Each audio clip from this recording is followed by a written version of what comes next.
The end of the world, the apocalypse. It's been coming for a long time, or at least the failed predictions have. The doom-mongering that you see on the internet today is nothing new. This has been going on for millennia. In this video, I'm going to detail just a few of these failed predictions. I'll just go up to the year 2000 and will leave out the usual suspects such as Nostradamus, Mother Shipton, Edgar Cayce. In 992 AD, Bernard of Thuringia, a fanatical hermit, spread word that the end was near because of a solar eclipse. People were so scared they ran to caves and mountains.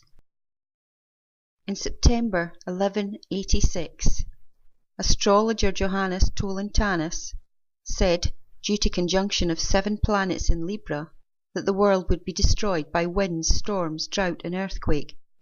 People were advised to flee to mountains and caves and to dig underground shelters.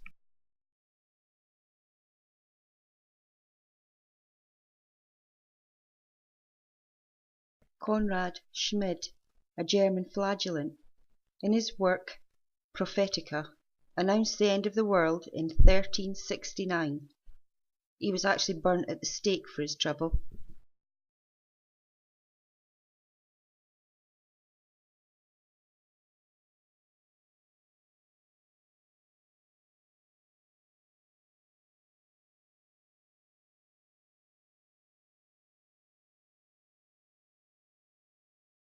In June 1523, a group of astrologers predicted that on February the 1st, 1524, London would flood, and this would be the precursor to the end of the world. More than 20,000 people left their homes for higher ground, whilst others stockpiled food and water. Another prediction for 1524, but on February the 25th, a German mathematician and astrologer, Johannes Stoffler, said that a planetary alignment would bring great floods to the world.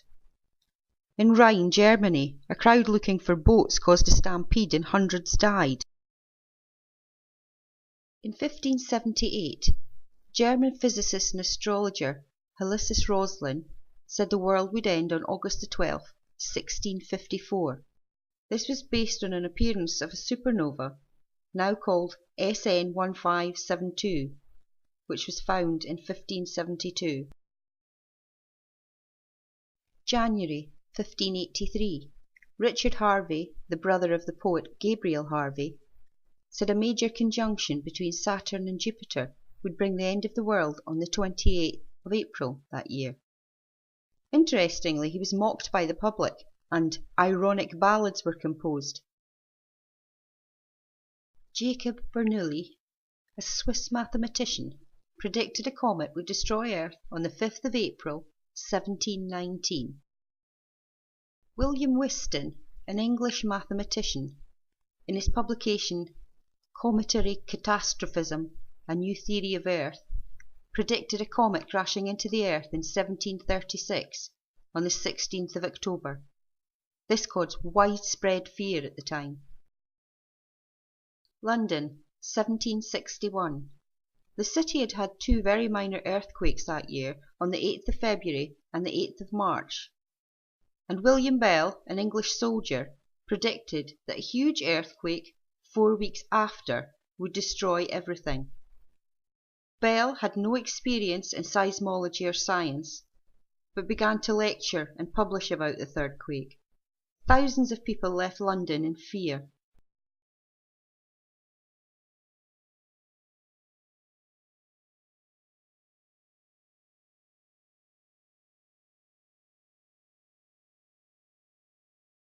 Edward Bishop Elliot, Dean of St Mark's in Kemp Town, wrote Hooray Apocalypticae in 1844, in which he concluded the world would end in 1865–66. The Scottish astronomer Charles Piazzi Smyth decided that the Great Pyramid in Egypt held the key to all the secrets, including the one that the world would end in 1881 or 1882.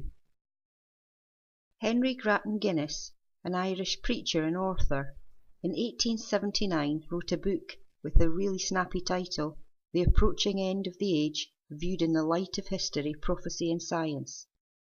He used numerology and astrology to give 1919 as the date for the end of the world.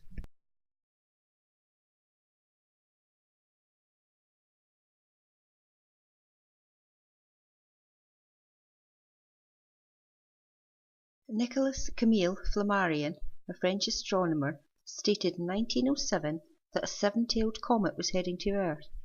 In 1910, when Halley's Comet arrived, he said that the cyanogen gas from the comet's tail would come through our atmosphere and poison all life. In 1919, an American astronomer, Professor Albert F. Porta, said that a sunspot in December that year would prompt a giant explosion that would fly through space towards Earth. At the time, there was multiple reports of suicides in Mexico City due to this prediction. 1931, Wilbur Glenn Valieva, an evangelist and flat earther, stated that the world would go puff and disappear in September 1935. Dorothy Martin, also known as Marian Keech, a psychic from Chicago, claimed the world would suffer a great flood on the 21st of December 1954. February 1962 had two failed predictions. Keith Robertson, director of the Aetherius Society, forecast that February the 3rd would see the Earth have a pole flip and 75% of the world's population would perish. Hindu astrologers had also predicted this doomsday due to the alignment of 6 planets and a solar eclipse of the 5th of February. Jane Dixon, a psychic and astrologer, took the line of those Hindu astrologers but stated that the planetary alignment would decimate the planet.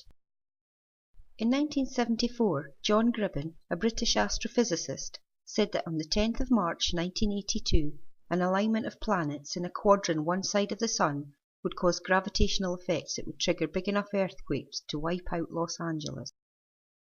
In 1975, Dennis McKenna, an American ethnopharmacologist, and his brother Terence, a psychedelics promoter, said that gravitational effects between the Sun and a supermassive black hole from the centre of the Milky Way would destroy Earth in 2012.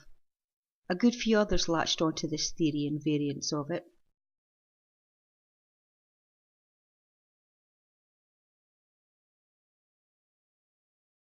Media king Pat Robertson predicted in 1976 that the end of the world was coming in October or November 1982. He followed this up in May 1980, saying that he guaranteed by the end of 1982 there would be a grave judgment on the world. April 1980, Leland Jensen, Doctor of Natural Medicine, chiropractor, and founder of a Baha'i sect branch, led his followers into fallout bunkers as he predicted a nuclear holocaust. When that didn't happen, he decided to predict that Halley's Comet would collide with Earth on April the 29th, 1987. Harold Camping, an American evangelist, began his stream of epic fail predictions, with Judgment Day being September the 6th, 1994. He followed this with fire, brimstone and plague killing millions, and finally destruction of the world on October the 21st, 2011. Charles Berlitz, an American linguist, predicted the world would end in 1999, but failed to say how. Could be a nuclear war, he said, asteroids, or maybe a pole shift. The author, Richard W. Noon, wrote that a planetary alignment and solar storms on the 5th of May 2000 would trigger a series of natural disasters. It would start with the polar ice caps melting and drowning large areas of the planet. And as the years have rolled by, the appetite to make wild predictions and assumptions, and the fervour to believe the purveyors of doom, have just continued on. Greater understanding of science and nature have not quelled the deluge of apocalyptic nonsense, and it's unfortunate that today's technology gives the ability to have catastrophe on tap.